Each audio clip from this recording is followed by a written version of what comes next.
अस्सलाम वालेकुम। आज हमने जो टॉपिक डिस्कस करना है एक न्यू टॉपिक है और उसका नाम है diversity of functional groups, chemical diversity of functional groups. यानी हमने आज डिस्कस करना है कि फंक्शनल ग्रुप्स क्या हैं और उनकी केमिकल पोजीशन क्या है, और वो खास तौर पे जो बायोडाइवर्सिटी है फंक्शनल ग्रुप्स की उनको हमने डिस्कस करना है। वैसे तो बहुत सारे फंक्शनल ग्रुप्स हैं केमिस्ट्री के अंदर, लेकिन हमने सिर्फ वही फंक्शनल ग्रुप्स डिस्कस करनी है जो कि बायो से रिलेटेड हैं, बायो लाइफ यानी जो लाइफ है उससे रिलेटेड है। सबसे पहले हम देखेंगे कि बायो ये जो फंक्शनल ग्रुप्स हैं वो हैं क्या। तो यहाँ फर्स्ट ऑफ ऑल इसकी डेफिनेशन है, उसकी तरफ चलते हैं। फंक्शनल ग्रुप्स क्या हैं? Groups of atoms that determine the type of chemical reactions and association in which the compound participates। ठीक है, ये हम पढ़ने क्या जा रहे हैं, थोड़ा सा केमिस्ट्री से रिलेटेड है ये वाला टॉपिक कि जो फंक्शनल ग्रुप्स हैं वो एटम्स का ऐसा ग्रुप है जो इससे हमें ये पता चलता है कि केमिकल रिएक्शन की टाइप क्या है और उसके अंदर किस किस्म की एसोसिएशन है कंपाउंड्स के दरमियान में, और वो कौन कौन से कंपाउंड्स जो हैं वो केमिकल रिएक्शन के अंदर पार्टिसिपेट कर रहे हैं। तो सबसे पहले तो हम देखेंगे कि फंक्शनल ग्रुप का फ़ायदा क्या है। यहाँ पे बता दिया गया है कि फंक्शनल ग्रुप से अगर हमें मालूम हो कि इस केमिकल रिएक्शन के अंदर ये फंक्शनल ग्रुप मौजूद है तो हमें उसकी टाइप का पता चल सकेगा कि केमिकल रिएक्शन की टाइप किस किस्म की है, और उससे ये भी पता चल सकेगा कि इसके अंदर जो कंपाउंड्स हैं उनके दरमियान आपस में एसोसिएशन कैसी है। तो यहाँ पर जो 6 जो फंक्शनल ग्रुप्स हैं वो ऐसे हैं जो बहुत ज़्यादा इम्पोर्टेंट है बायो में लाइफ से रिलेटेड।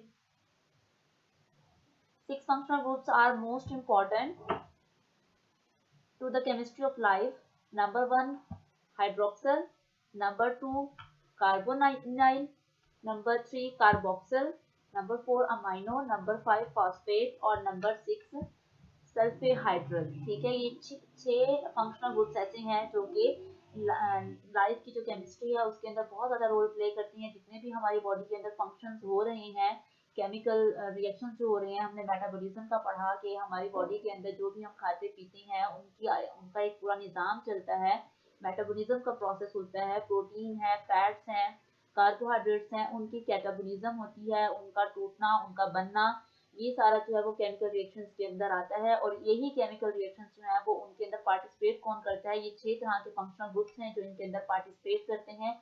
और हमने आज पढ़ना यही है कि ये जो 6 फंक्शनल ग्रुप्स हैं इनकी क्या पोजीशन है, इनकी डाइवर्सिटी क्या है। तो हम वन बाय वन पहले ये जो यहाँ पर एक टेबल बनाया गया है इसको सरसरी सा डिस्कस कर लेते हैं कि ये जितने भी 6 फंक्शनल ग्रुप्स हैं ये सारे ऑर्गेनिक कंपाउंड हैं और ये सारे क्या होंगे, हाइड्रोफिलिक होंगे। आपने ये दो वर्ड नाम सुने होंगे, हाइड्रोफिलिक और hydrophobic. Hydrophobic means hate to water and hydrophilic means love towards water. यानी सिंपली हम कह सकते हैं कि जो हाइड्रोफोबिक कंपाउंड्स होती हैं वो वाटर से हेट करते हैं या वाटर के साथ बॉन्ड बनाना पसंद नहीं करते। जो हाइड्रोफिलिक कंपाउंड्स होते हैं वो वाटर लविंग होते हैं, वाटर के साथ स्ट्रॉन्ग एसोसिएशन बनाती हैं, स्ट्रॉन्ग किस्म के बॉन्ड्स बनाती हैं। तो ये जितने भी हम कंपाउंड्स पढ़ रहे हैं यहाँ पर ये सारे क्या हैं, हाइड्रोफिलिक कंपाउंड्स हैं।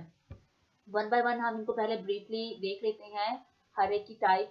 हाइड्रोक्सिल ग्रुप सबसे पहले जो नाम आ रहा है वो क्या है, हाइड्रोक्सिल है। ये है क्या, पोलर है। आपको पोलर और नॉन पोलर का मालूम होगा। पोलर वो सब्सटेंसेस होती हैं जो कि आइंस यानी जो कि पार्शियल पॉजिटिव या पार्शियल नेगेटिव आइंस में डिवाइड हो जाती हैं और वो किसी के साथ भी आयनिक बॉन्ड्स बना सकती हैं, तो वो पोलर होंगे। क्यों हाइड्रोक्सिल जो फंक्शनल ग्रुप है ये पोलर क्यों है, क्योंकि इसके पास एक इलेक्ट्रोनेगेटिव ऑक्सीजन एटम होता है जो कि अट्रैक्ट करता है किसको, कोवेलेंट इलेक्ट्रॉन्स को अट्रैक्ट करता है। अगर हम स्ट्रक्चरल फार्मूला देखें हाइड्रोक्सिल का तो वो क्या है, ROH। ठीक है, तो कहीं भी आप केमिकल रिएक्शन देखें अगर आपको वहां पर ROH का स्ट्रक्चर नजर आता है तो आपने ये जान लेना है कि ये कौन सा फंक्शनल ग्रुप है। यहाँ पर हाइड्रोक्सिल फंक्शनल ग्रुप जो है वो केमिकली पार्टिसिपेट कर रहा है। और अगर हम क्लास की बात करें कि जो हाइड्रोक्सिल है उससे कौन से कंपाउंड्स बनेंगे और उनको किस ग्रुप से हम कैरेक्टराइज कर सकते हैं, तो जो अल्कोहल्स हैं ये जो कंपाउंड्स हैं ये किससे मिलकर बनते हैं, ये हाइड्रोक्सल, यानी इनके दरमियान जो फंक्शनल ग्रुप है वो हाइड्रोक्सल होता है। और इन कंपाउंड्स को जिनके अंदर हाइड्रोक्सल ग्रुप होगा हम उन्हें क्या कहेंगे, अल्कोहल्स कहेंगे। ठीक है, समझ आ गया। और इनकी पहचान किया है कि इनके आखिर में प्रोनाउंस करने के लिए क्या होगा, ओ एल। समझ आ रही है, क्या होगा, ओ एल होगा। तो जो भी अल्कोहल है, एथेनॉल है, इस तरह के जो भी लफ्ज होंगे, ब्यूटानॉल है, वो सारे क्या होंगे, अल्कोहल कैटेगरी में आएंगे। और इसका मतलब ये होगा कि ये कौन से फंक्शनल ग्रुप को कंटेन करते हैं, हाइड्रोक्सल को। यहाँ पर जो हाइड्रोक्सल है, ये जो ऑक्सीजन है, ये क्या है, इलेक्ट्रोनेगेटिव ऑक्सीजन है, बहुत स्ट्रॉन्ग एटम है जो कि अट्रैक्ट करता है किसको, हाइड्रोजन को अट्रैक्ट करता है। दूसरा हम पढ़ेंगे कार्बोनाइल ग्रुप को, फंक्शनल ग्रुप को। कार्बोनाइल क्या है, ये एक ऐसा फंक्शनल ग्रुप है जो कि जिसमें एक कार्बन एटम बॉन्ड बनाता है, डबल बॉन्ड बनाता है ऑक्सीजन के साथ। समझ आ गई है, कार्बोनिल फंक्शनल ग्रुप क्या है, ये ऐसा फंक्शनल ग्रुप है जिसमें एक कार्बन जो है वो डबल बॉन्डेड होता है ऑक्सीजन के साथ। और इसमें जो कंपाउंड्स होंगे वो दो तरह के कंपाउंड्स बनेंगे, एल्डिहाइड और कीटोन्स।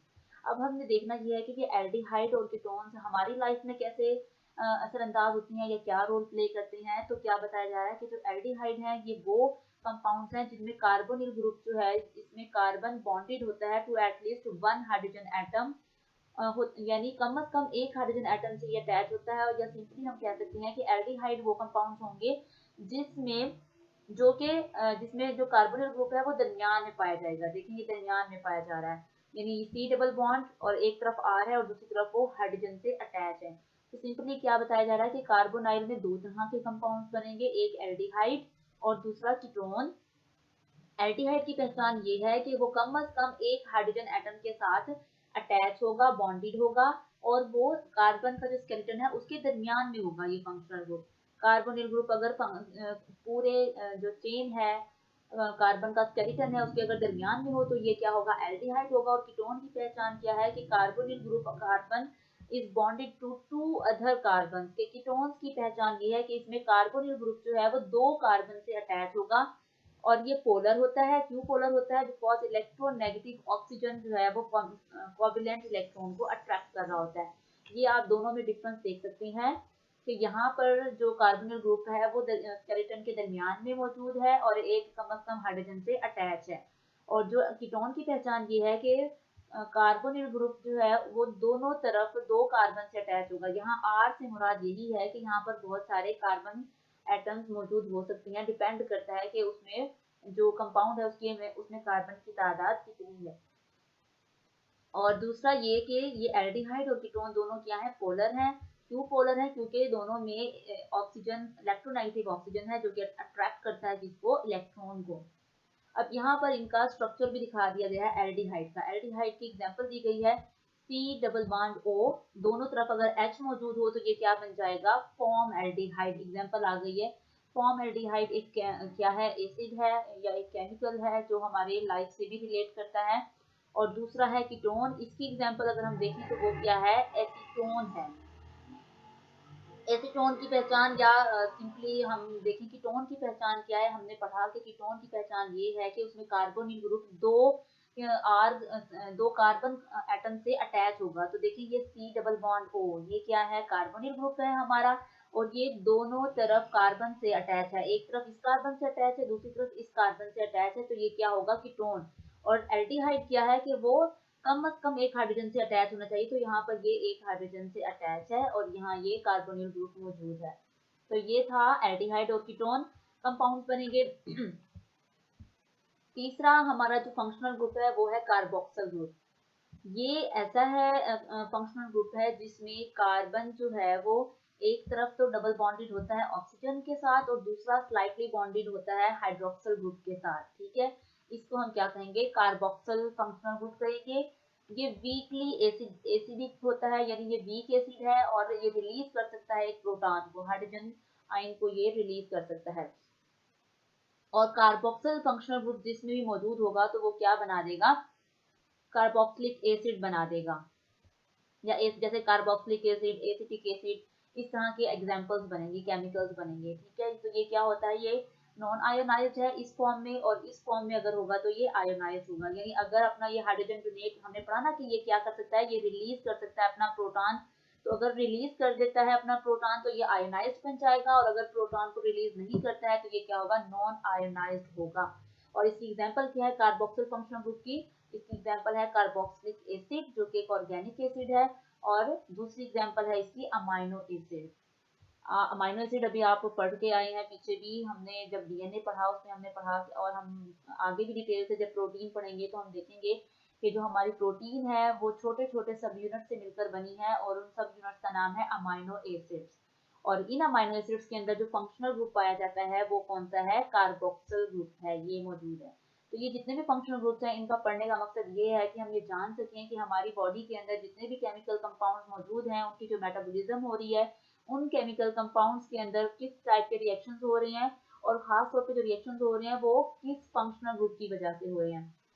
तो यहाँ हमें पता चल गया कि कार्बोक्सिल ग्रुप जो है ये आयोनाइज्ड भी होता है और नॉन आयोनाइज्ड भी हो सकता है, और इसकी एग्जांपल कार्बोक्सिलिक एसिड है या अमाइनो एसिड है। नेक्स्ट है हमारे पास अमाइनो फंक्शनल ग्रुप, ये वीक एसिड है, वीक बेस है बल्कि, और ये एक्सेप्ट कर सकता है प्रोटॉन को। ये एसिड, और एक्चुअली एसिड और बेस की भी पहचान बता दी गई है कि एसिड वो है जो कि हाइड्रोजन आयन को रिलीज कर सकता है, और बेस वो है जो कि प्रोटॉन को एक्सेप्ट कर सकता है। तो यहाँ पर अमाइनो ग्रुप वो फंक्शनल ग्रुप है जिसमें नाइट्रोजन एटम अटैच होता है, किसके साथ, हाइड्रोजन के साथ अटैच होता है। तो यहाँ पर ये नॉन आयोनाइज्ड फॉर्म दिखाई गई है RNH2, और ये आयोनाइज्ड फॉर्म दिखाई गई है RNH3। यानी अगर अपना एक प्रोटॉन ये एक्सेप्ट कर ले तो ये क्या बन जाएगा, NH3 बन जाएगा, और ये आयोनाइज्ड फॉर्म होगी। और अगर ये अपना प्रोटॉन एक्सेप्ट नहीं करता है एक्स्ट्रा तो ये कौन सी फॉर्म होगी, नॉन आयोनाइज्ड होगी। इसी अमाइनो से जो कंपाउंड बनेंगे वो कौन क्या कहलाएंगे, अमाइंस कहलाएंगे। इसकी एग्जांपल है अमाइनो एसिड, ये भी ऑर्गेनिक कंपाउंड है। नेक्स्ट हमारे पास जो फंक्शनल ग्रुप है वो है फॉस्फेट। ये फॉस्फेट क्या है, वीकली एसिडिक है ये, यानी वीक एसिड है, और ये एक या दो हाइड्रोजन आइंस को, या प्रोटॉन भी कहते हैं हाइड्रोजन आइन को, वो रिलीज कर सकता है। यहाँ पर ये दोनों स्ट्रक्चर दिखाई गई है, आयोनाइज्ड स्ट्रक्चर भी दिखाई गई है और नॉन आयोनाइज्ड भी। आयोनाइज्ड का मतलब ये है कि आइंस में चेंज हो जाना। तो यहाँ हमने क्या पढ़ा है कि ये एक या दो प्रोटॉन को रिलीज कर सकता है। तो अगर ये यहाँ पर नॉन आयोनाइज्ड फॉर्म दिखाई गई है कि क्या है, फॉस्फेट ग्रुप वो ग्रुप है जिसमें फास्फोरस एटम 4 ऑक्सीजन एटम से अटैच होता है। आपने याद रखना है कि फॉस्फेट जो फंक्शनल ग्रुप है वो उसमें क्या होता है कि उसमें फास्फोरिक जो फास्फोरस है, फास्फोरस एटम है जिसको हम P से शो करते हैं, उसके गिर्द 4 मजीद ऑक्सीजन एटम मौजूद हों तो वो फास्फेट फंक्शनल ग्रुप कहलाता है। और ये नॉन आयोनाइज्ड फॉर्म दिखाई गई है कि दो के पास हाइड्रोजन मौजूद था, इन्होंने अपना हाइड्रोजन रिलीज नहीं किया, प्रोटॉन रिलीज नहीं किया, ये नॉन आयोनाइज्ड फॉर्म है। अगर ये यहाँ से अपना, यहाँ से भी एक हाइड्रोजन रिलीज कर दें, यहाँ से भी एक हाइड्रोजन रिलीज कर दें, तो ये आयोनाइज्ड फॉर्म हो जाएगी। और इसकी एग्जांपल है ऑर्गेनिक फॉस्फेट्स, या सिंपली आपने नाम सुना होगा एटीपी का। तो एटीपी के अंदर जो फॉस्फेट मौजूद होता है, ट्राई फॉस्फेट, 3 फॉस्फेट अटैच होते हैं। तो ये फॉस्फेट एनर्जी का सोर्स बनते हैं, वहां पर एनर्जी प्रोवाइड करते हैं। तो ये इंपॉर्टेंट रोल प्ले कर रहे हैं यहाँ पर। तो इसकी एग्जांपल क्या होगी फॉस्फेट की, phosphate ester as found in ATP. ATP के अंदर जो पाया जाता है उसको फॉस्फेट एस्टर कहते हैं। इसके अलावा आरएनए के अंदर और डीएनए के अंदर जो बैकबोन पाई जाती है वो फॉस्फेट, और जो शुगर है, शुगर फॉस्फेट बैकबोन पाई जाती है, तो वहां पर भी ये रोल अपना प्ले कर रहा है, फॉस्फेट फंक्शनल ग्रुप वहां मौजूद होता है। लास्ट जो हमारा फंक्शनल ग्रुप है वो है सल्फीहाइड्रल। सल्फीहाइड्रल क्या है, ये हेल्प करता है स्टेबलाइज करने में इंटरनल स्ट्रक्चर ऑफ प्रोटीन। सल्फीहाइड्रल क्या करता है, प्रोटीन का जो इंटरनल स्ट्रक्चर है उसको स्टेबलाइज करने में, नॉर्मल रखने में, शेप बरकरार रखने में हेल्प करता है। और इसका जो कंपाउंड है, यानी सल्फीहाइड्रल फंक्शनल ग्रुप से जो कंपाउंड बनेगा उनको हम क्या कहते हैं, थायोल्स कहते हैं। थायोल्स की एग्जांपल क्या है, सिस्टीन। सिस्टीन क्या है, ये एक बेस है जो हमारे डीएनए के अंदर पाई जाती है। और सिस्टीन के अंदर जो थायोल मौजूद है, या ये जो सल्फीहाइड्रल फंक्शनल ग्रुप मौजूद है, जब दो सिस्टीन बेस मिलेंगी तो वो क्या बनाएगी, सल्फर ब्रिज बनाएंगे। और ये सल्फर ब्रिज क्या करता है, प्रोटीन की स्ट्रक्चर को मेंटेन रखने में, उसकी पैकेजिंग करने में हेल्प करता है। तो आज मैंने सिर्फ आपको ब्रीफली एक्सप्लेन किया है किसके बारे में, फंक्शनल ग्रुप क्या है, फंक्शनल ग्रुप एटम्स का एक ऐसा ग्रुप है जो कि जिससे हमें ये पहचान होती है कि केमिकल रिएक्शन जो है वो किस टाइप का है, और जो पार्टिसिपेट कर रहे हैं कंपाउंड उनकी एसोसिएशन का पता चलता है कि उनके दरमियान में बॉन्डिंग कैसी है, एसोसिएशन कैसी है।